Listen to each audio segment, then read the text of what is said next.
Welcome in, everyone, to another edition of the GSMC College Football Podcast, brought to you by the GSMC Sports Network. I'm your host, as always, Tommy Brzee. It is Thursday, August 29th around here. We have football today, and we have a great show for you today. We're going to start doing a little bit more of the Week 1 predictions. We have the first two segments. We're going to do Miami versus Florida, a very hard game to pick. So I got into it a little bit, and my pick is definitely one that I feel okay about, and I think that's probably as good as you're going to get for that game. Then Penn State at West Virginia is going to be the second segment, a very tough game as well, one that you're going into Morgantown. There's always a question of if you're going to walk out with a win. Then we'll get into the top 10 teams. All of them play sort of layups in the first week, at least a couple of them. Obviously, Georgia we've already talked about, Notre Dame we'll get to tomorrow, and a couple others that are playing big-time marquee games. But we'll talk about all of the quote-unquote cupcakes in the first week and see what we need to see from the big-time teams as we head into Week 2. Then we'll get into all of the overreactions that are likely going to happen at some point in the first couple of weeks that I just want you guys to avoid. There's definitely some variables in this season and in all college football seasons at this point that definitely make it a little bit harder to gauge early on in the season. But then we'll get into the players and coaches that are under a microscope of sorts, players to watch in the first week that definitely are going to have a lot on their shoulders and might just have a couple overreactions the wrong direction if they do not deliver. But before we jump in, I do want to remind you all we get tons of questions and comments throughout the show, and the best way for you all to get your question on the screen, we can have a fun back and forth here, is to use that super chat feature. You see that little $sign at the bottom of the chat on the Sports Network page. You can utilize that at any point during the show, and your name and question or comment will pop up on the screen, and I can absolutely address it. Sometimes the chat on the side goes a little bit fast to kind of gauge everyone and make sure I'm responding to everyone, so that's a great way to make sure that I absolutely see your comment and can get to it as quickly as possible. And also, if that does not work for you, you can use the GSMCpodcast.net page, still up and working, and we'll do the exact same thing. So utilize either of those if you'd like to get a little bit more involved in the show. But let's jump in here because this first game is tough. I'm going to be totally honest with you. This first game is an absolute nightmare to pick because these are two teams that are going to be fighting tooth and nail, and they're coming in kind of from two different directions. You know, a lot of people are already burying this Florida team, saying they're going to go 5-7. Billy Napier will be gone by November, and that'll be the end of this era of Florida football. There are other people saying, you know, we're going to prove the doubters wrong, including Florida. They're very much in on that ideology, and on the Miami side, it's all hype. There's no doubt about it. This is the most hyped Miami team I can remember in quite some time, and Cam Ward has a lot to do with that, and we'll get to him here in a second. But I do want to start this off. I think there's a number of different things to talk about here, but I do want to start this off with just players to watch in this game and players that could be the difference makers in this game. And we'll start with the Miami side, and I know that's a Tennessee jersey, but Tyler Barron bounced around the portal just a little bit before landing at Miami, and this is a very talented kid. I think last year you saw Ruben Bain. He was an absolute beast on that side, but there was no one on the other side that really took a lot of attention away from him. I think Nigel Kelly's a great player. I think Tyler Barron's just that little bit better, and I think he could make the difference of you can't double on the side of Ruben Bain every single time, and he's going to get to the quarterback a couple of times, and then Tyler Barron is dangerous in his own right. So either of those guys, just giving them one-on-one matchups all day could be a nightmare for Florida, I'll be totally honest. And this might be the best pass rush that Florida faces all year, honestly. Moving on, Elijah Arroyo, a tight end at Miami, very talented kid, someone that was going to hit the ground running last year, but ran into a little bit of injury trouble and is now ready to hit the ground running this year. I think it's a very, very comfortable option for Cam Ward. You know, whenever you have that tight end that you feel really good about, that you're in sync with, I think you're going to be the kind of comfort option, the guy that you go to on that third down that you know is going to make a catch. I tend to believe that's going to be Elijah Arroyo. They have plenty of weapons over there at Miami, but I think this is a guy that you might not know about that you're going to hear the name called at least a couple of times on Saturday. Trey or Eugene Wilson, whichever one you want to call him, he's a very, very talented kid and honestly one of the best football players on the field on Saturday. He's one of the most under-talked about wide receivers in the country, and I think he could be a real problem for that Miami backend. Incredibly fast, really good route runner, someone that if you get the ball in his hands, he's probably going to do something special with it. So definitely a guy to watch there. And then finally, Joey Slackman is someone I'm watching for Florida. They need to get push on that O-line against Miami because it's a really good O-line. And if they're not able to get pushed, it's going to be a lot of Damian Martinez, a lot of Mark Fletcher Jr., and it's just going to be domination for Miami for most of this game. But Joey Slackman and another number of people across that defensive line are going to have to be huge on Saturday, and I think if he can show up, then Florida might just have a real shot in this game to make some noise. But overall, this game obviously has a lot going into it. There's no doubt about that. I mean, there's an in-state rivalry. It's one that we don't really get to see too often, and we'll get to that right now with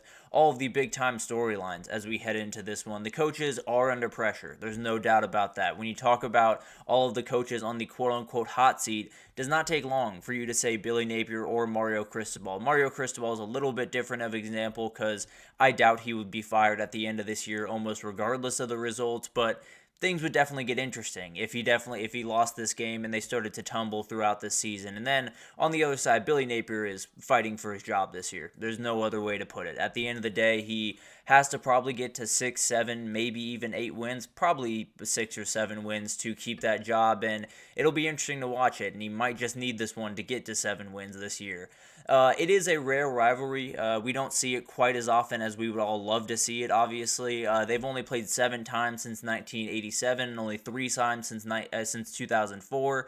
The energy is still the same. There's no doubt about that. Every time these two teams get on the field, you still feel that rivalry energy. You still feel all of that juice in that stadium. So I can't imagine Saturday's going to be any different. And it's obviously one of those that we've missed a lot throughout the last little bit. But at the end of the day, when they get on the field, it still has that rivalry feel to it. So I'm very much looking forward to that. And then finally, the QB matchup is very fascinating. You know, Cam Ward coming over from the portal, one of the most highly touted guys out of the portal from Washington State, and then Graham Mertz was really good a year ago. I know the numbers weren't absolutely gaudy when it comes to passing yards and touchdowns and all of that type of stuff, but completion percentage, number 3 in the country a year ago, does exactly what they want him to do and executes this offense at a really high level. So it's going to be 2 very different approaches at quarterback, no doubt about that, but it's going to be a great matchup nonetheless. But moving on, let's talk about how Miami can win this game.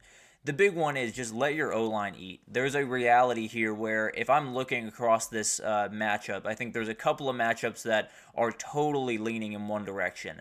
I think the line of scrimmage for the offensive line of Miami is going to be one of those. I think they're going to be able to get the push that they want, even with guys like Joey Slackman and LJ McCray and a number of other guys on that other side.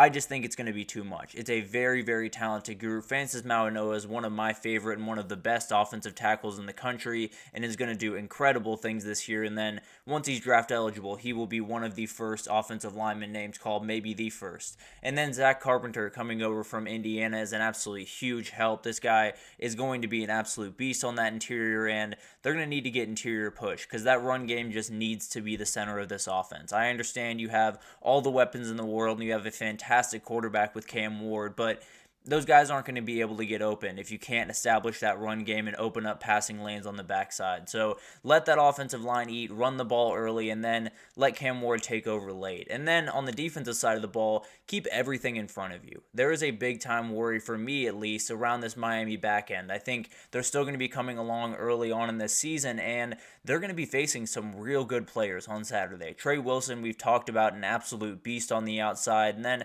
Elijah Badger, coming over from Arizona State, has gotten rave reviews out of fall camp. I think he's going to be a monster. They got plenty of weapons to absolutely attack you, and I think when you look at this Miami back end, very talented. Plenty of guys that can play really good football. Michelle Powell, I absolutely love. I think Markeith Williams is going to be a really good player for this team. But at the end of the day, it is a group that is a little bit unexperienced. It is a group that is going to rely on some younger players, and if Florida can hit 1 or 2 big plays, this game might be over in a hurry. So keeping everything in front of you, tackling well is going to be huge for this defense. And then just get some of that Cam Ward magic. That's why you brought him over. There's no two ways about that. You brought him over because there are certain plays that Cam Ward makes that not a lot of people across the country can make. He is that talented. He has that ability. So he's one of those guys that just make sure that he's in a good spot. Make sure that offensive line is not bearing down on him and they're not getting pushed in on him all day. And then just wait, because there's going to be a play in this game where he escapes a rush and throws a ball 30 yards downfield, maybe for a first down and a big-time gain. So at the end of the day, Miami has a ton in their direction when it comes to talent level in this game. But the biggest one is that quarterback, and just let him make that big play and then possibly silence the swamp just a little bit.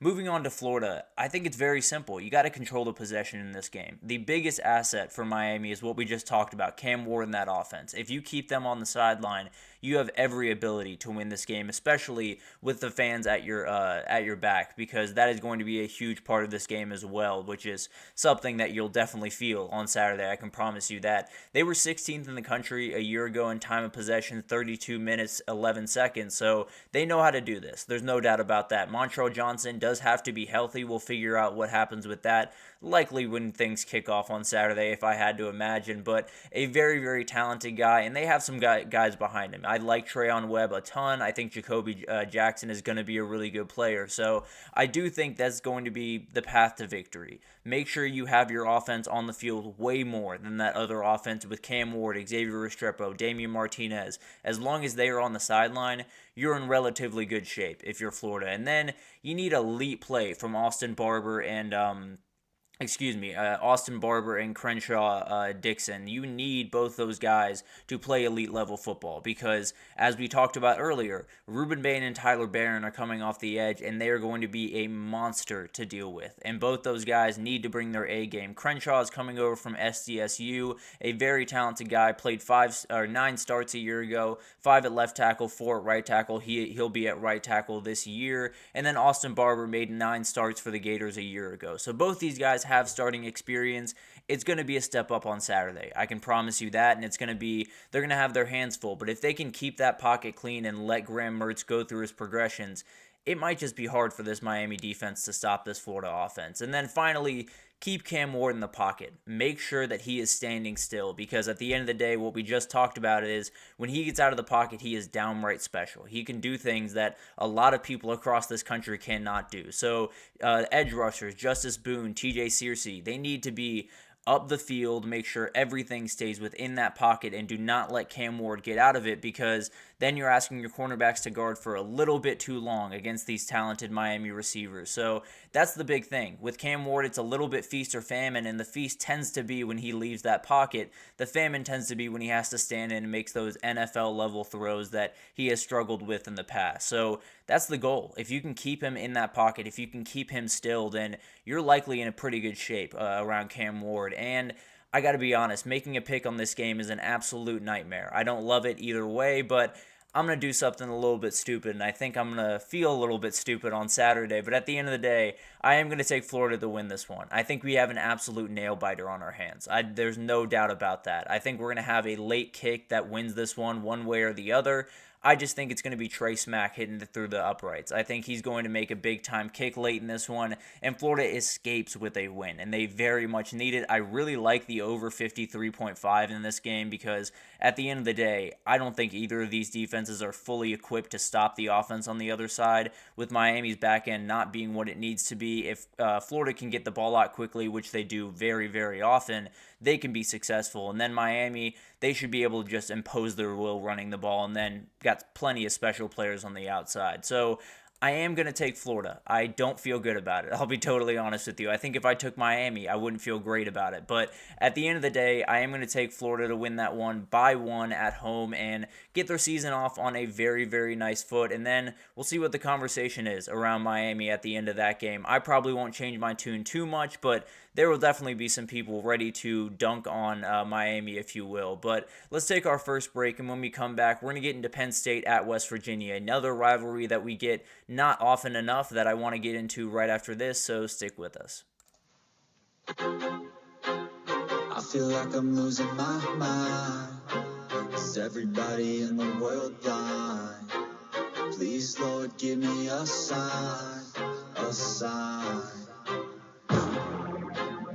I feel like I'm losing my mind. Is everybody in the world blind? Please, Lord, give me a sign, a sign.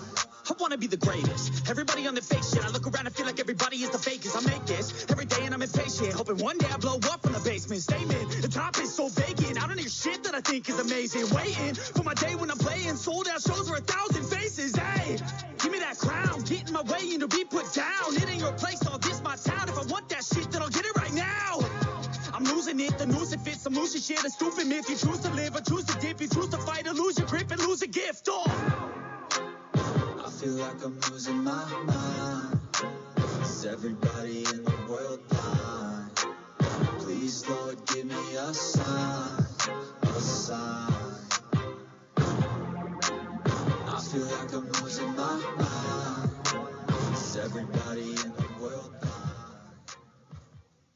Alrighty, welcome back everyone. We just broke down the Miami versus Florida game. I am picking Florida. I do not feel great about it. I'll be totally honest with you, but I think if I picked Miami, I wouldn't feel any better about it. So I'm going to roll forward with that, and then we'll reconvene on Monday, and you guys are more than welcome to come back and dunk on me. But let's get into this Penn State at West Virginia game, because this one is also very, very hard to get a beat on, and we'll start this one the same exact way we started the Miami one.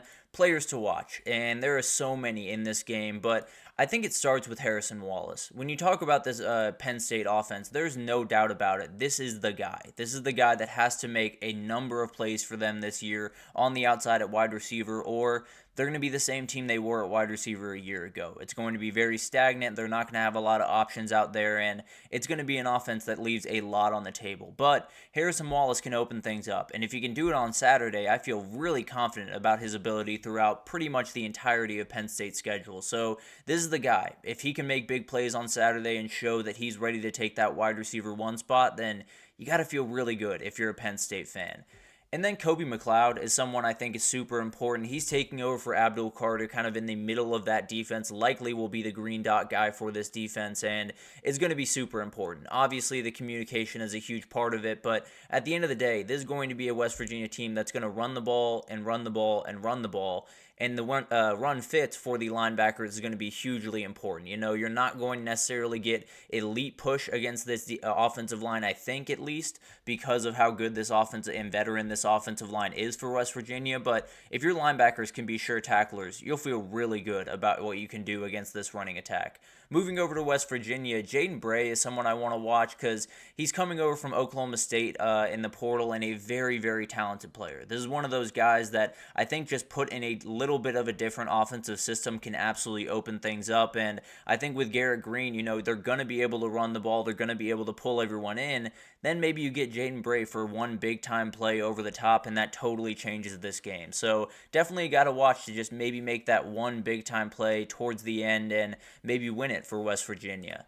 And then Wyatt Milam. I wanted to go on the defensive side of the ball, but I had to include this guy because he's going to get a ton of Abdul Carter on Saturday, and that's the most terrifying guy on the field. That is the best football player on the field by a pretty comfortable margin on Saturday. I can promise you that, and he's going to have to play A-plus football. Wyatt Milam has to make sure that he is fully ready for what Abdul Carter has to bring him because you're not going to win every time. I'm not expecting him to absolutely dominate Abdul Carter. I don't think anyone would, but at the end of the day, if he can hold serve, if he can keep him just at bay for a little bit and then let Garrett Green in this offense do its thing, I think that's more than enough. So a huge, huge thing for him and definitely will be really fun to watch. But heading into this one, Penn State is favored by 8 points right now, the over-under 51.5, so a little bit kind of in-between game, probably a little bit more run-heavy game, and that's going to be one of the things we'll get into throughout this. But the big storylines, Penn State's coaching changes likely top the list. When you talk about Tom Allen coming in as the new DC, taking over from Manny Diaz,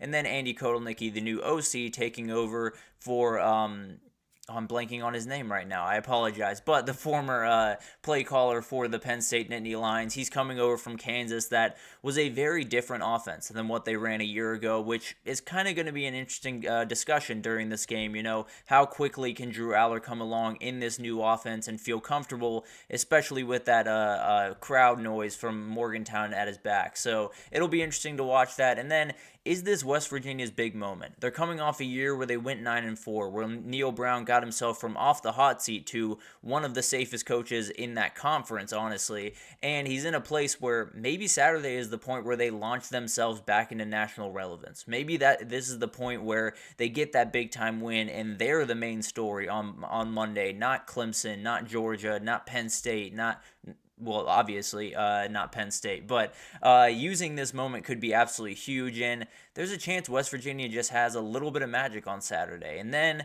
we got to talk about how this rivalry just needs to be here way more often.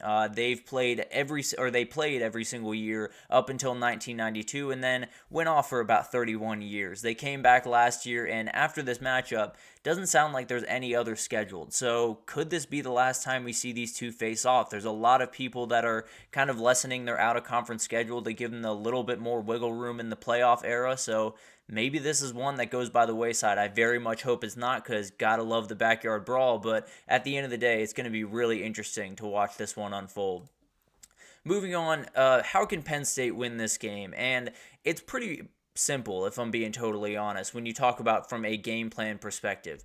Win on early downs. That is the number one goal for this team. You have an elite running back duo with Katron Allen and Nick Singleton. You have a quarterback in Drew Aller that you don't really know what you have quite yet. You feel really confident in him. He's taken big-time strides throughout this offseason, but you're not really sure what he's going to do when he walks into Morgantown for that Week 1 matchup, keeping him in manageable third downs, keeping him in passing downs that aren't 3rd and 8, they're 3rd and 4, or 3rd and 5, is huge for this game. So absolutely, it's something that where you have a O-line that could be a little bit questionable. I think they're going to be more than fine throughout time, but replacing Olu Fashanu in that very first game, maybe Drew Shelton struggles just a little bit out there on Saturday, but overall, I think you look at this team, they're going to be able to run the ball. That is the ultimate goal of this team, and if they can stay in front of the sticks and win on early downs and then give Drew Aller some moments to pick their shots that we'll get to here in a second, it's obviously going to be very beneficial for this team. And then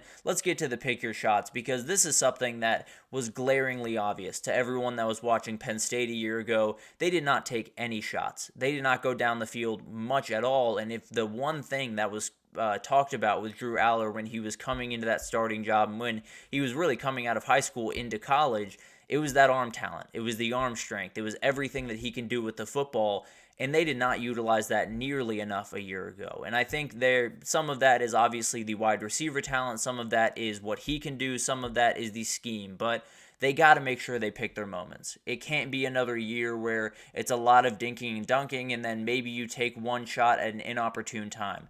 Pick your moments, but absolutely stretch the ball down the field and then find that receiver that can do that, because that might be another worry of theirs. But at the end of the day, you got to be able to stretch the field if you want to be effective against the Ohio States and the Michigans, where that run game's going to be your bread and butter, no doubt about it. But you can't really run the ball if you can't stretch those safeties and linebackers just a little bit further back to open up some running lanes. And then the final one, elite linebacker play is just absolutely necessary in this game. We talked about Kobe McLeod, and Tony Rojas is going to be another huge player for this game, but C.J. Donaldson and Jaheim White are going to run the ball a ton in this game for West Virginia. There's no doubt about that. And then Garrett Green's going to get plenty of rushes himself. I can promise you that as well. And then I think it's going to be one of those things, as long as they are sure tacklers at that second level, as long as they can get those guys on the ground for a 3-yard gain instead of an 8-yard gain or 7-yard gain, they're going to be in really good shape. So it really just comes down to these guys being elite tacklers. They've been that way in the past, and I expect them to be that way on Saturday, but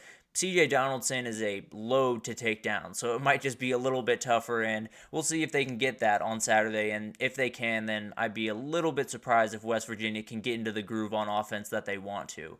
Moving on to West Virginia, let's talk about that quarterback run just a little bit, because Garrett Green is one of the special guys in the country. 704 rushing yards a year ago, and you have Abdul Carter, you have Danny Dennis Sutton on the other side for Penn State, and you do have Wyatt Milam, you do have Nick Malone. I think those are both really good tackles for West Virginia, but they're going to get home a couple of times. Abdul Carter is absolutely going to get a win at least a couple of times in this game, and you're going to have to find a way to keep him at bay. I think the quarterback run game is the way to do that. Obviously, whenever you do that mesh concept where it's a read option, the defensive end is going to crash or he's going to stay out with that quarterback. Having that ability to know that quarterback can take the ball and can take it around the edge for 30, 40 yards because he's that talented is an X factor. It keeps Abdul Carter honest. It keeps all of these edge rushers honest and make sure that this pass rush or this rush in general just does not get home as quickly. So I think that quarterback run game is going to be huge in this game. You know, Garrett Green could make that one play where he squeezes out of the pocket and scrambles for 12 yards for a first down, or he runs that read option perfectly and Abdul Carter crashes down on the running back. He pulls the ball for 12 yards and a first down. So I think that's kind of the opening here that Penn State obviously does not have with Drew Aller. You can open up a number of different doors running the ball with the quarterback run game that might just confuse this Penn State defense just a little bit. And then also on the defensive side, force Aller to beat you. Frankly, it's one of those things that maybe Drew Aller has fully changed all of his worries from a year ago. Maybe he is fully ready to totally dominate this upcoming year, but I'd rather figure that out than figure out that Katron Allen and Nick Singleton are going to tear me to pieces, because that is what's going to happen. There's no doubt about that. There is a doubt that if you put the ball in Drew Aller's hands, he's capable of making the plays. Put the ball in his hands, try to stop this run as much as you possibly can, and bet that these wide receivers and this quarterback are not going to be where they need to beat you. I think that's the best way to go about business. Obviously, you got to play really sticky coverage on the outside. You got to play really, really good man coverage, but at the end of the day, this is going to be the way that they're likely going to be able to win, is stop that run and then say, if Drew Aller's going to beat us, so be it. And then finally, get the crowd into it early. There's no two ways about that. When you're at West Virginia, when you're in Morgantown, you can feel it. And it's going to be one of the big-time advantages in their direction, one of the few advantages in their direction, if I'm being honest. And I think they got to utilize it from the jump. Frankly, if I was them, I would take the ball first if I won that coin toss, and I would go down and try to score immediately. Because then you got a lead on the board, you got the crowd into it, and then Penn State's got to walk onto the field to a rowdy bunch in Morgantown. So I think that's the ultimate goal. You know, it's not going to be the prettiest game from West Virginia, and probably it shouldn't be if they're going to win this one.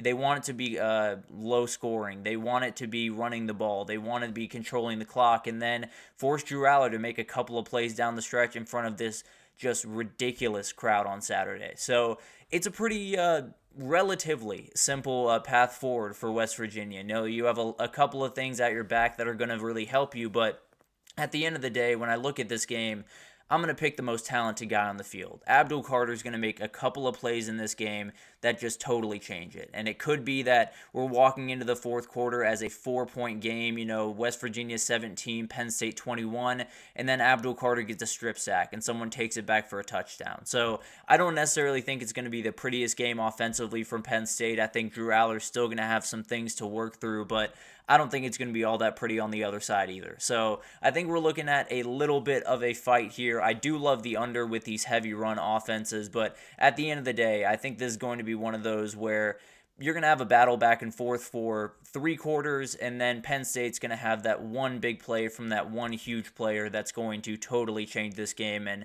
likely bury West Virginia for this one. So I am going to pick Penn State. I think that's one of those games that everyone's circling saying, well, a top 10 team in Florida State went down last week. It's got to be someone else this week, and it very well could be. We'll get into the Notre Dame game tomorrow, but at the end of the day, I am not going to pick Penn State to lose that game, but I am going to pick it to be very, very close towards the end of that one. But let's take our second break here, and when we come back, we're going to talk about all of the top 10 teams. There are a couple that are playing what we call cupcakes in the first week of the season, and I want to break down just what do we have to see from these teams. Obviously, we're not going to see too much because likely you'd like to get your starters out pretty quickly in these games, but at the end of the day, what do we have to see early on to just feel confident going into week 2 where a couple of these teams have just massive matchups? So we'll break it down right after this, so stick with us.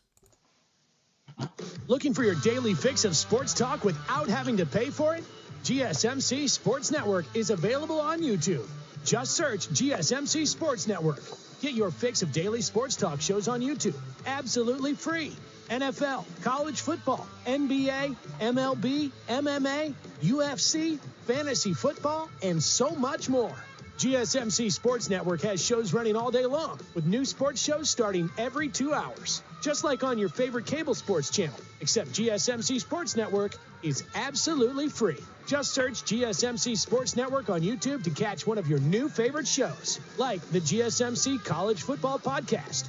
Chip Shot Football Podcast, Hoops and Heels Women's Sports Podcast, GSMC Basketball Podcast, and so many more. Check it out for yourself.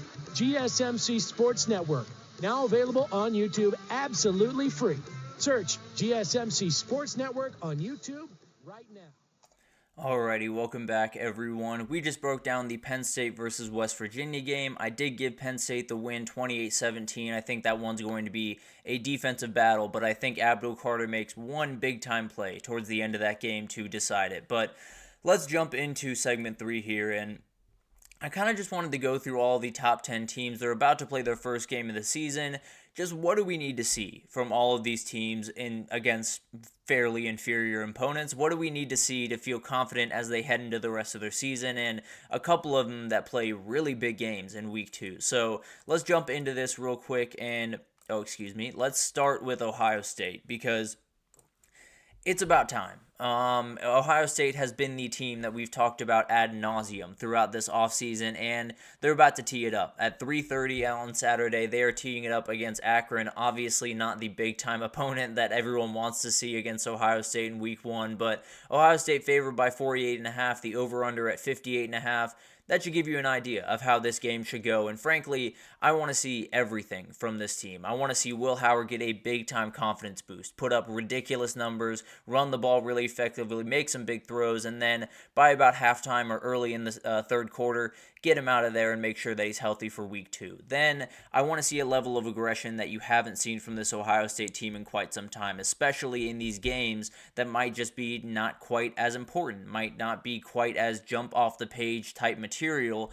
They still have to show that level of intensity. When you look at the elite teams over the last couple of years, Michigan and Georgia, every single game was the same level. Every single game from a defensive and offensive perspective was the same. They were going to run through you. They were going to beat you for 4 hours and then ask for you to quit, and you were going to quit. I promise you that. So that's going to be the goal for this Ohio State team. Make teams quit, and that's what they should be doing on Saturday. So I don't care if it's Akron. I don't care if it's Middle Tennessee State. I don't care if it's every FCS school or a high school.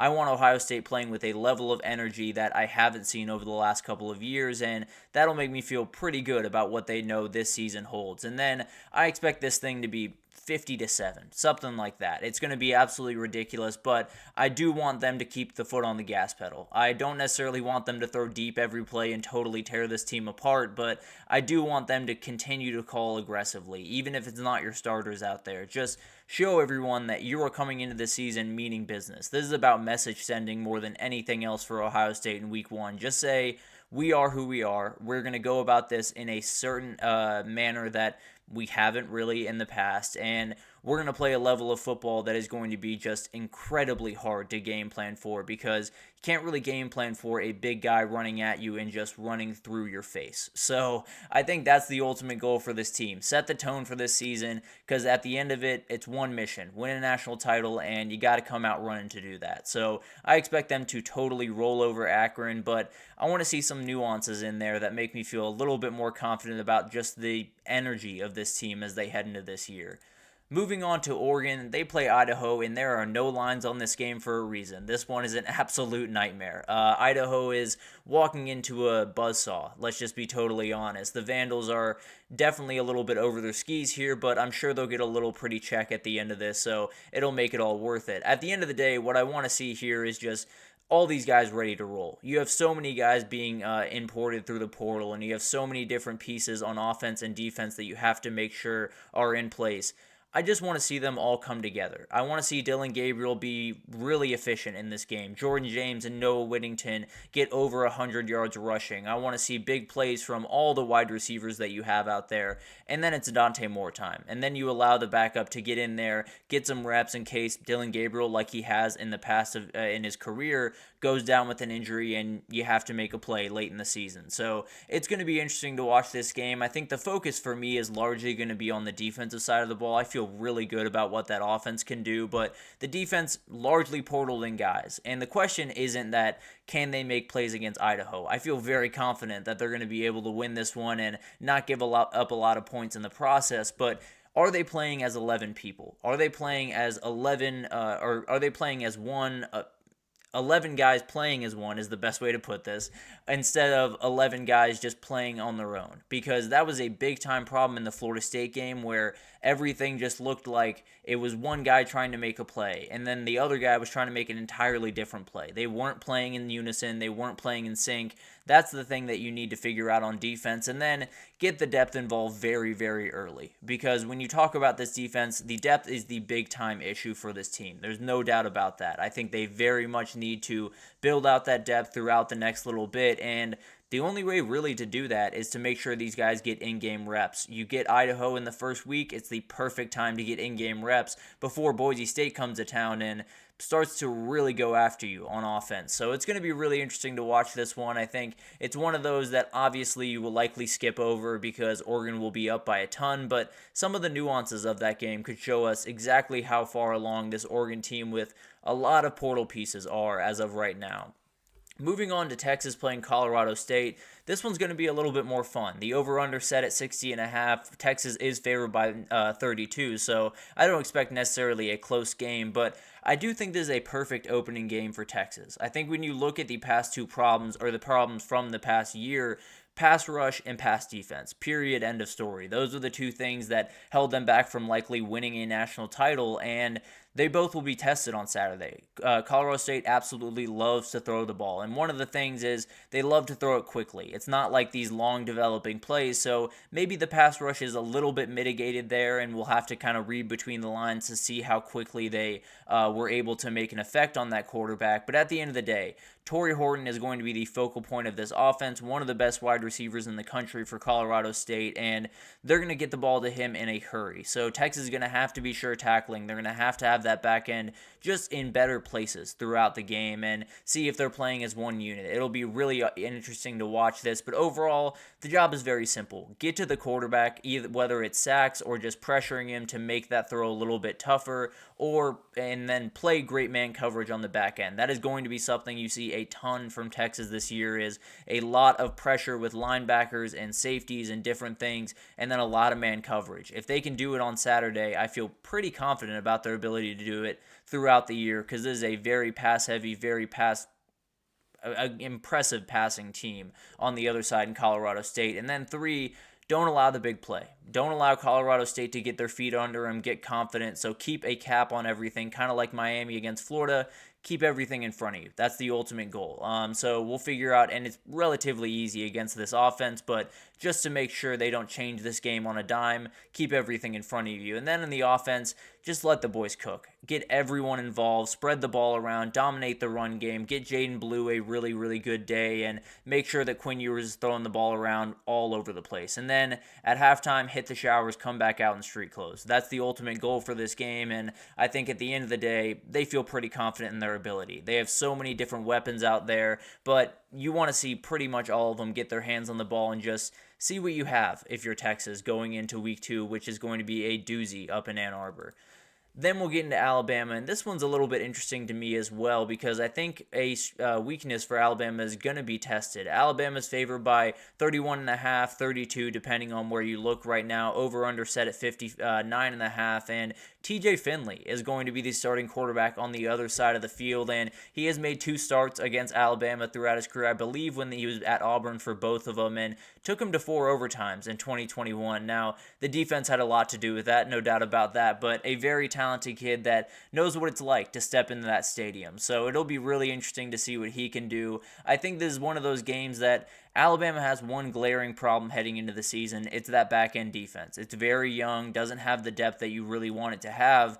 They're going to be tested. Western Kentucky is going to throw the ball, and they're going to throw the ball a ton all over the field. So guys like Xavier Brown are going to be tested. Jalen Mbakwe, we're going to see a lot of, and I cannot wait to see a lot of. And Xavier Mincy, we're going to see a lot of. So they're going to have to be ready to go. And if they're not ready to go, then maybe we see a couple of cracks that could become huge monumental cracks when they go up to Wisconsin in week 3 or even in week 2 when they head to USF. I believe I saw a stat a couple of days ago. I can't remember where it's from, but it was an incredible stat that said the last 5 head coaches at Alabama in their first year had lost at least 1 game to a group of 5 opponent.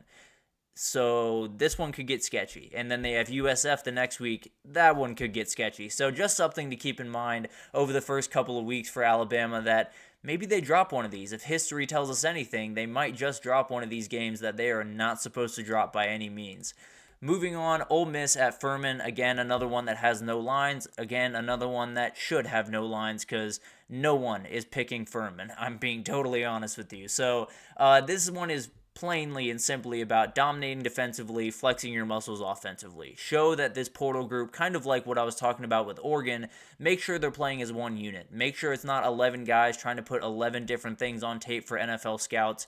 Make sure that is a one unit that is working in unison, because if you can do that throughout this entire season, you're going to be hard-pressed to find a defense that has more talent and more ability than Ole Miss. So it's going to be really awesome to watch this game. And then offensively, I think it should just be the run game in this one. The O-line is the big-time worry I have in this game, and the best way to get them in on a season is just have them bowl over people for 4 quarters. Just have them totally dominate the line of scrimmage, which they very well should be able to do in this game, and then get rolling on in the pass game, whether it's Jackson Dart and all these weapons around, or playing around with some different things. At the end of the day, it's likely going to be pretty vanilla in the pass game, but I think the run game, if we see a really dominant force on that offensive line, you feel at least a little bit more confident in what this Ole Miss team can do this upcoming year. And then Michigan has the toughest one. There's no doubt about that. They kick off against Fresno State at Saturday at 7:30 p.m. They are favored by 21 points in this game. 45.5 is the over-under, and this one's going to be really interesting. There's no doubt about that. Michigan coming in, being the center of the news cycle with all of the Connor Stallion stuff and everything crazy like that. Also, if you're looking for a review of that documentary, I'm probably not going to give it to you. Maybe I'll give a little mini one tomorrow. I'm kind of sick of talking about it, if I'm being totally honest with you, and I think that documentary was a little ridiculous. But I'll leave it at that for the time being. Maybe I'll give you guys a little bit more tomorrow. But at the end of the day, there are a ton of questions as you head into this season for this team, a ton of changes, and Fresno State has become one of the most consistent products in college football, all the way back to when Jeff Tedford showed up the first time around there. So definitely a huge team, and going to be a little bit of a battle for Michigan. Mikey Keene is the quarterback over there for the Bulldogs, and this guy can definitely cause some problems. He is a pocket passer, which could make things a little bit easier for this Michigan defense, but at the end of the day, it could be a player that you look up around halftime of this game, and Mikey Keene is keeping Fresno State in this game for just a little bit longer than you wanted to. The Michigan defense is the thing that I really just want to get an idea of how this thing is going to run. Wink Martindale, obviously a fantastic football mind. I think Jayshon Barham is the guy that I just cannot wait to watch, because when they got him, it was downright special, and the reports from camp have been downright special. So I cannot wait to see what he can do. And then the biggest thing is get Alex Orji in a rhythm. That's the number one goal of this game. Make sure he has a groove in this offense, because you're walking into a game next week against Texas where they took advantage of a guy that was not fully ready for his offense and was not fully comfortable in his offense in week 2 last year, and it could be the same fate for Alex Orji if they are not careful. So it's really about making sure that Alex Orji walks out of this game with his head held high, feeling very confident about what he did and his ability to run this offense. That is the ultimate goal on Saturday. And then make sure that you win it, because this one might get a little bit closer than some people might expect. So it's going to be a really, really fun week for all of those teams. I think most of them, you're likely going to see pretty aggressive score lines, 50-7 or 42-6, or some of those score lines we tend to see in week 1, but doesn't mean we're not going to get a lot out of those games. You want to see a little bit from those top 10 teams just to give you an idea of who they're going to be going forward. Obviously, not the end-all be-all by any means, but definitely gives us an idea of just where they're at as of right now and where they could be going forward. So definitely we'll get into that throughout those couple of games early next week. But what I want to get into in the 4th segment is all of the overreactions that are going to happen throughout the first couple of weeks. There are a couple of things that have been introduced to this sport that have caused the first couple of weeks to just be a little bit more chaotic, and then some teams to kind of just round into form. So I want to break down the 6 that I kind of pinpointed, at least most readily pinpointed, and we'll get into that right after this, so stick with us.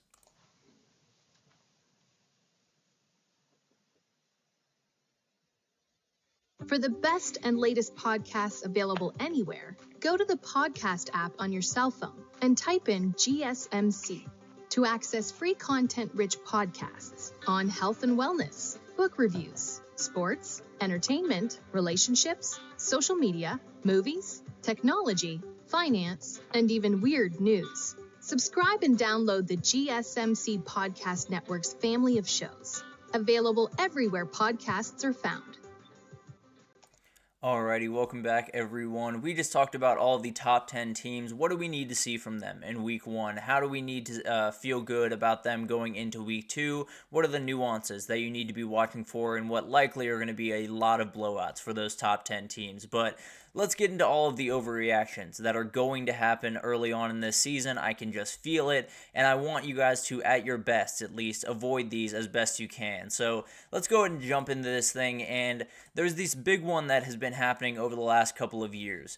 There are going to be teams that have a ton of portal players coming in that lose in week 1. That is just going to happen. Whether it's, Colorado possibly losing tonight against North Dakota State, or Miami possibly losing to Florida on Saturday.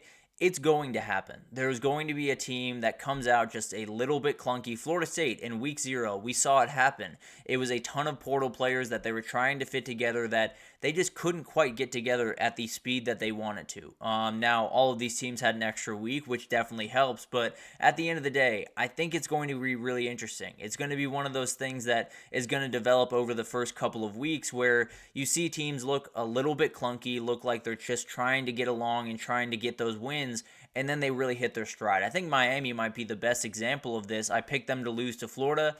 I still think they're going to go to the playoff. I think this is a very, very good team. I just think with Cam Ward coming in with kind of the feast or famine style that he plays with and a lot of the different questions on the defensive side of the ball, I think they're going to take some time to get together. So losing week 1 to Florida would not change my opinion on Miami. It's the exact same team. It's the exact same team that I bought into early on in the season. They're just going to have to round into form, and I think that's something that we're going to have to give them a couple of weeks for. So if you're going to jump all over, maybe Oregon doesn't play quite as clean as you want against Boise State, or maybe Ole Miss looks a little bit clunky on offense throughout the first couple of weeks. Just give them a little bit of time, because at some point these guys are going to let everything click, everything's going to come together, and then it's going to be a really dangerous team. But at the end of the day, you might see just a couple of those big-time portal teams lose early on, and then maybe a lot of people kind of dunking on them or burying them or writing them off. I wouldn't do that just yet, at least. Moving on, young quarterbacks are just not going to look great in their first big game. That tends to be something that happens throughout everyone's career, is they play that first big game in the first couple of weeks of their first starting season, and things just don't look all that great. Whether it's jitters or just not being super comfortable in the offense, what have you, there are a number of things that can jump in your way. I mean, Miller Moss and Garrett Nussmeier are about to play a big one on Sunday, and frankly, I think both those guys are likely going to be fine because of how long they've been in the system, but there's a reality where early on in that first quarter, they're sailing balls, a couple of balls are just getting away from them because of those jitters, and then they settle down and they settle in. And then the one that I'm watching, Tennessee versus NC State in Charlotte, is a very interesting one. You have Nico Iamaleava, an uber-talented young kid that I think the talent and the ability is absolutely through the roof. And then you have Grayson McCall, a sixth-year senior, very confident in pretty much any situation he's been thrown into, but is taking a step up into that Power 5 level. So it's going to be really interesting to watch this one unfold, but I wouldn't be all that surprised if Nico came out and was just a little bit flat, just didn't look all the way there, and it doesn't mean that he's not going to be all the way there in the coming weeks, because I think this kid's going to be an absolute monster this year, but there's a reality in week 2 where he goes into Charlotte and things just look a little bit clunky at times, so definitely something to watch there. And then the other guy I'm watching is Alex Orji. He plays that game in week 2 against Texas, and we talked about it a little bit, but it has that Alabama feeling to me. It has that Alabama against Texas feeling where you have a quarterback that is uber talented running the ball, that struggles to throw the ball, that you're going to have to get into the offense at some point or another throughout the season. I just think it starts a little bit slower than they want it to, and he makes a couple of mistakes in that game, and things look a little bit clunky, but he rebounds and has a great season after that. So I think he's a very capable player, but that week 2 matchup could look a little bit ugly. And then if you want to talk about another week 2 matchup, Dylan Raiola against Colorado could look a little bit clunky. That is a lot on his shoulders in a rivalry game at home with a ton of people around him maybe things just don't look quite as crisp as you want them to look for these quarterbacks. But at the end of the day, they could be very, very good down the road. So just hold back just a little bit on these young quarterbacks going into those first big games, because there's a reality where the next big game they play, they absolutely light the world on fire. And then moving on, a veteran team is going to win a big-time game at home, and really just any team winning a big-time game at home early on in the season is going to happen. Whether you're talking about A&M against Notre Dame or you're talking about West Virginia against Penn State, there's going to be a moment where you see a team that is more talented, that has more ability, that is higher ranked, go into a really raucous atmosphere and just fall a little bit short. It could happen in week 2 when Texas goes up to Ann Arbor. That's a real possibility, where Texas just gets totally overwhelmed by that atmosphere and ends up falling in that game. And that's something that is going to be kind of hard to gauge, because obviously Texas is going up there thinking that they're going to win that game. But when you talk about all of these different environments that are going to be on display this upcoming year, Wisconsin is hosting Bama in week 3. And I think that's one of those games that not only is it very far away and Bama hasn't played well on the road, but that's a really good atmosphere that is going to get after Bama in a way that I'm not sure they're fully prepared for. So I think it's one of those things that home field advantage is always huge in college football. No two ways about that. That's why some people are trying to be the 5 seed instead of the 1 seed in the playoff. But at the end of the day, if you get those big time games at home early, I think it means so much more. I think you have a real springboard for your team. So whether it's Wisconsin knocking off Bama, or it's Michigan knocking off Texas, or West Virginia over Penn State, it's going to happen early on. And I just want people to make sure that we fully understand just how much home field advantage means, especially in college football. And then moving on, I think new play callers coming out of the gates just a little bit clunky in their new system. And I want to talk about DeAnton Lynn here pretty quickly, because he's walking into a USC defense that has tons of talent, that has tons of names. They're not there from a strength and conditioning standpoint. They're not there from a scheme standpoint. They're not there from a technical standpoint. So there's a reality where things come out just a little bit iffy against LSU, and frankly, I'd be a little bit surprised if they didn't come out a little bit iffy against that LSU offense. And then on the other side, you have Blake Baker, which is the exact same conversation. You know, you just don't want it to be downright disgusting. That's the goal. You just want it to be at least enough to make some opportunistic plays and get a win in this game. We'll talk about that game and fully break it down tomorrow. But then the other thing that I had in mind is Andy Kotelnicki at Penn State. This is a totally different offense than what they ran a couple of years ago, and it's something that they're going to have to figure out how they adapt to it, and Drew Aller's going to have to figure out how he fits into this offense. Maybe it takes a week or two. Maybe it's not as clean as you want it to be early on, and then they find their groove and really get going. But this is definitely one to watch as you get throughout these first couple of weeks. But definitely don't bury these people, because I do think there is a world where you just kind of adapt to the player in front of you, and you end up having a really, really good offense like Tommy Rees and Jalen Milroe a year ago at Alabama. So definitely going to be really interesting to watch there. The other thing I want to talk about is a higher-ranked team losing as an underdog, because this is a hard one to kind of get your head around. The whole Notre Dame against A&M game is the big conundrum in week 1. Is it an upset if Notre Dame loses, or is it an upset if A&M loses? Because A&M's favored in this game, but Notre Dame is the number 7 team in the country, A&M's the number 20. I tend to believe the line is a little bit better of a way to figure out what's an upset and what's not, but at the end of the day, anything within 4 points I don't really consider an upset anyway. I think they're all close enough to where it's pretty much a coin flip. I understand it's technically an upset, but I don't necessarily consider it that way by any means. And then there are a couple others that could happen throughout the season. I think Georgia-Bama could be an option here. I don't necessarily expect that to be the case, but it could be that, you know, Bama is the lower-ranked team, but being at home, they've played really good offense early on. They would be the favorite team possibly. And then Texas at Michigan is another one. Definitely don't expect that, honestly. I think the line is pretty much set where it's going to be unless Texas somehow loses this weekend. I expect them to be the favorite there, but there are a couple there that definitely could be really interesting, and maybe just don't bury that. Maybe Notre Dame, if they lose on Saturday, maybe just don't bury them too quickly, because that is a tough environment, and they weren't even favorites going into that game. So kind of a hard thing to gauge, but I think it's better to look at the line than the rankings, if I'm being totally honest. And then finally, these elite offenses could come out just looking a little bit iffy.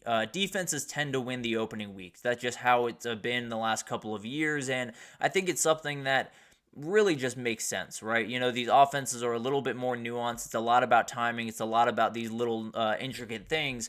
Defense is a lot of go ball, see ball, go get ball. That's kind of the reality of defense. Now, there's a lot of nuances. I'm not saying there's not, but at the end of the day, it's a little bit easier to hit the ground running on defense than offense, and that's why you see some of these real defensive battles early on in the season. I think that's likely going to be the case this year. So whether it's Texas not looking all that great against Michigan, which I wouldn't be all that surprised about against a Michigan defense that is going to be outright ridiculous, or it's Ole Miss just not looking all that efficient throughout the first couple of weeks. Now, they play some layups, so they should be able to look efficient, but at the end of the day, maybe it looks not all the way there, or maybe Miami doesn't look all the way there, or even Florida doesn't look all the way there. So it'll be interesting to watch these ones unfold, but at the end of the day, I think in college football, we love to get caught up in overreactions, especially early on in the season. There are so many different ways to say a team is terrible or say a team is incredible. But at the end of the day, finding the middle ground in the first couple of weeks at the very least, and then letting yourself around week 4, week 5, let those hot takes fly. Say so-and-so is overrated. Say this guy cannot win the big one. Whatever you want to say at that point, I'm more than on board for. But the first couple of weeks, just let teams find themselves, let teams get into a groove, and then we'll see where everything stands around week 5, week 6. But let's take our last break here. When we come back, we're going to talk about the players and coaches that are under a little bit of a microscope on week 1. Just what do we need to see from these guys, and how what they do on Saturday is pretty important for the rest of the season. So we'll break it down right after this, so stick with us.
Alrighty, welcome back everyone. We just talked about some of the different overreactions that are going to happen throughout these next couple of weeks, and just want you guys to avoid it. If that young quarterback doesn't play all that great in his first big-time game, give him a little bit of slack. He'll find his way in the next couple of weeks, and I'm sure will be a much better player in week 10 than they were in week 2. But we'll break that down obviously throughout the year and see what overreactions are coming for us after this week 1, because I have a feeling there's going to be quite a few. But let's get into the players to watch this upcoming weekend, and all of these players kind of have different reasons to watch them. Some it's not the marquee game of the weekend, but you got to see specific things from these players to feel really confident as you head into the rest of the season. And for me, it starts with Jalen Milroe. I think this is one that obviously he's playing Western Kentucky. A lot of you will likely not be tuned into that game. But at the end of the day, you want to see him in this DeBoer offense, because obviously we talked about the DeBoer offense. It takes a lot of different forms. DeBoer is more than capable of handling this as a run-first offense, and that's likely what they will be this upcoming year. So I don't think it's going to be, he has to play the Michael Penix offense from a year ago by any means. He is going to have to make more NFL throws. He's going to have to make more of those layered second-level throws that Michael Penix was just outright elite at a year ago. So that's going to be kind of the biggest difference. And I think when you talk about Western Kentucky, it's a good taking off point. It's not a great pass defense. It's a team that's going to be able to pass the ball and maybe give you a couple extra possessions on offense that you need. So I think it's one of those games where you don't just want to see the deep ball in the run game. You can beat Western Kentucky using the deep ball in the run game in this game, but I want to see a couple of those big-time throws. I want to see a crosser over the middle that he layers over a corner and under a safety. I want to see an out route that he gets under a safety just barely in time. I want to see some of those plays that were lacking a year ago and he's more than capable of making, but strides have to be taken. So there's a couple of games here, WKU, South Florida, where it's not, a great team on the other side of the ball. It's a team that you absolutely should beat, but it's also a team that could cause problems for you. And it's going to give us a good idea of just where Jalen Milroe is in his progress. If he misses some of those balls the same way he did a year ago, maybe you're a little bit worried heading up to that Wisconsin game in week 3. But if he can hit all the spots, if he's doing everything on time and in rhythm, then maybe it's dangerous for pretty much everyone else in the entire country guarding this guy. But moving along here, Jaden Blue is the other guy that I'm watching very closely. I think with CJ Baxter going down, there's a lot of stuff you need to see from this kid on Saturday. They do get Colorado State, so got to feel pretty confident that you're going to be able to see plenty of stuff from this guy. But at the end of the day, when you talked about losing CJ Baxter, it wasn't that they didn't have the talent in that room to handle that loss. They absolutely do, and I think the 3 guys they have is going to be enough for this upcoming year. The in-between the tackle running, the pass pro is the 2 biggest things that were left behind when CJ Baxter went down. That's what you need to see from Jaden Blue. It doesn't need to be perfect. It doesn't need to be a finished product right away, but seeing him run between the A and B gap, seeing him, dominate in between the tackles, and then seeing him take that linebacker that's rushing and really hold him up is going to be huge for this team. So it's going to be kind of the mundane stuff. I know Jaden Blue can run 23 miles an hour and absolutely tear down the field for an 80-yard touchdown. And I probably will see that on Saturday, but that's not necessarily what I need to see. What I need to see is him gain 5 yards on a really tough run for third down. What I need to see is him pick up that extra blitzer when you don't expect it on a long third down. Like, all of that stuff is going to be hugely important for this team, and Jaden Blue is going to be the guy that's going to be called on to do a ton of that stuff throughout the season. So that's going to be the big thing I'm watching for him. And then Cade Klubnik, this one feels obvious. He's coming off a year where it looks so bad, if I'm being totally honest. And there were a number of things that were totally outside of Cade Klubnik's control that totally affected that. But he's going to be under a microscope pretty much from day one. But he does have a little bit of leeway in week 1. Let's be honest. When you're facing Georgia, you have just a little bit of leeway to look clunky at times. But what you want to see is just, is he more confident? Is he walking out on that field with his head held high? Is he controlling this offense a little bit better? Has he taken that leadership role over just a little bit better? And is he hitting guys in stride? Is this offense looking a little bit more multiple than it did a year ago? Because everyone has talked about this throughout the offseason. Garrett Riley was not calling his offense a year ago. He was calling Clemson's offense. Now, hopefully, he's calling his offense, and that's going to be a big thing to watch throughout Georgia's game, whether it's, they utilize motions more, they utilize a lot more wide receiver sets where there are not as many tight ends on the field. Whatever that looks like, it's got to be more. And we got to see Cade Klubnik effectively run it, and I think it'll be really, really interesting to watch that. Can he go through his progressions? Is he confident throwing the ball? Is he confident in the system, at least as it looks against a Georgia defense that makes a lot of people look not too confident in their offense? But at the end of the day, if he's a guy that's going to be able to make the plays that they want him to make, this is a week that you're going to have to be watching him pretty closely. Cam Ward, this one's another obvious one, no doubt about it. He was brought in for a very specific purpose. They want to compete for a title. They want to go to the ACC title, win it, go to the playoff, and then possibly make some history, period. That's the entire goal of this season for Miami, and he's the guy they brought in to do it. Period, end of story. So it's going to be incredible to watch. It starts on Saturday, and he's going to be under a huge microscope because he's going to be on national television for everyone to watch at 3:30, and everyone's going to be watching that one at 3:30, except if you're a Texas fan, maybe you're watching the Texas game, I don't know. But at the end of the day, I'm going to be locked in on this one, and it's going to be incredible to watch it. But this guy has all the ability in the world. He can do everything you want him to do on the football field. He doesn't always do it all that consistently. That's the big time worry about him, and there are going to be people watching waiting for him to make that mistake. There are going to be people watching waiting to say Miami didn't go out and get the right quarterback in the portal, or say Miami, doesn't have the offensive coaching staff to get it done at this level. I don't think any of that stuff is true, but there will be people waiting in lines to do that for the Miami starting quarterback. I promise you that. So it's going to be really interesting to watch. He's walking into the swamp for his first game at Miami. It's going to be a battle. And as long as I can see him feel confident, as long as I can see him comfortable in that pocket and then make a couple of those special plays that they brought him in there to make, I would feel pretty good if I was a Miami fan, even if I came out there with a slight loss, like I said earlier in the show. Anthony Knapp is another just plainly obvious one. I hate to say that this kid is going to be on full display in his very first game of college football, but he absolutely is. They have two incredibly good edge rushers on the other side for A&M. When you talk about Nick Scourton and when you talk about Cassius Howell, he's going to get a ton of those guys, and especially Nick Scourton, because they know what they have in Nick Scourton. He's going to dominate this kid. And frankly, I'm not expecting Anthony Knapp to do a ton on Saturday. I'm not expecting him to totally stonewall Nick Scourton or make sure he doesn't get one sack on the day. What I am hoping to see is that he just plays sound football. You know, he shields. He doesn't try to win the rep. He just tries to shield Nick Scourton off to the side, get Riley Leonard a running lane. Or you try to hold him up just for long enough for Riley Leonard to get that RPO out. All of these little things that, you know, it might not look perfect throughout the day on Saturday. Frankly, I think it's going to look far from perfect for Anthony Knapp. But at the end of the day, I think he can tie it all together and just play good football. Just hold serve with Nick Scourton for enough plays that Notre Dame can break a couple of big-time plays on offense and totally change this game. And then Riley Leonard obviously going to be under a microscope. A primetime game, a team that finally feels like they have the guys in that building to possibly win a national title, and he's the guy at the center of it. So it's going to be incredible to watch this guy, especially handle what Kyle Field has in store for him, because that place is going to be crazy, but it's going to be really, really interesting to watch this kid. I think he's a very, very talented guy, but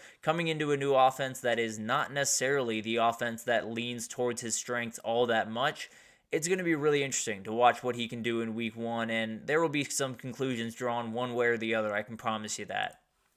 Moving on, Harold Perkins is someone that we're just going to have to watch on Saturday because the LSU defense is just not going to be great, plain and simple. They're just not going to be the team that you want them to be, at least that LSU fans want them to be on the defensive side of the ball. That doesn't mean their new number 7, Harold Perkins, can't make plays, and he absolutely can. He's someone that it's kind of under a microscope in a weird type of way. You know, this defense is not going to be great. I expect them to give up quite a few points on Saturday. I want to see Harold Perkins in the right places. I want to see Harold Perkins rushing the passer. I want to see Harold Perkins guarding someone, guarding a running back out of the backfield. I want to see Harold Perkins being multiple. That's the end goal for Harold Perkins this upcoming year, where last year it was not that. He was very, very stagnant because he was not put in the positions that he needs to be to succeed. So I want to see this guy all over the field, just playing every single position you could possibly imagine, and especially rushing the passer, because that's when he's really special. And that obviously comes down to Blake Baker. He's going to be under a big-time microscope early on in this season, and it kind of stinks for him because this USC offense is going to be a nightmare to stop, and frankly, I'd be surprised if they were able to stop it even a little bit. But at the end of the day, what you want to see is the technically sound stuff. You want to see better tackling. You want to see guys handling their assignments just a little bit better, and you want to see guys that play harder than they did a year ago. That's the end goal in this game. So it's not necessarily a ton, but you're definitely going to want to see a good bit from Blake Baker just in terms of confidence and play calling and tackling, all the nuanced stuff that just makes it a little bit better for this offense in 2024. And then moving on to the other side, Bear Alexander is one of the most important players for this USC team, bar none. He is absolutely huge, and if they're going to make noise in the Big Ten with all of the heavy run offenses, they need an interior D lineman that's going to be a game changer. And Alexander is really the only guy in that room that I feel really confident can do that. So he's showed it in flashes throughout his career, whether it was at Georgia or at USC, but this LSU O-line is really good. And I saw Will Campbell and him going back and forth just a little bit. I love a little bit of smack talk as we head up to these games. But at the end of the day, Bear Alexander is the guy that just needs to make plays for this team. And then obviously, for the same reason you're watching Blake Baker, you're going to be watching DeAnton Lynn. It doesn't have to look perfect. It probably won't look perfect. It'll look far from perfect if I had to imagine, but be better, tackle better. play as a unit, look tough at the line of scrimmage. Even if you don't necessarily win it the entire night, look like you're holding your own just a little bit better. So it's kind of those nuanced things again. You're not looking at those big grandiose things. How many points do they hold LSU to, or how many yards per play, all that type of stuff. It's just when a play is right in front of these teams, when a play is right in front of an LSU linebacker, or right in front of a USC DB, do they make that play? Because last year they didn't, and it led to a lot of huge plays down the field. If they can make that minuscule step this upcoming year, they're going to jump pretty far in those rankings for total defense. But it'll be interesting to watch that unfold. There's no doubt about that. But that'll do it for this edition of the GSMC College Football Podcast, brought to you by the GSMC Sports Network. Your support means a lot to us, so please remember to subscribe to the show, leave a positive review. It does make a huge difference for us.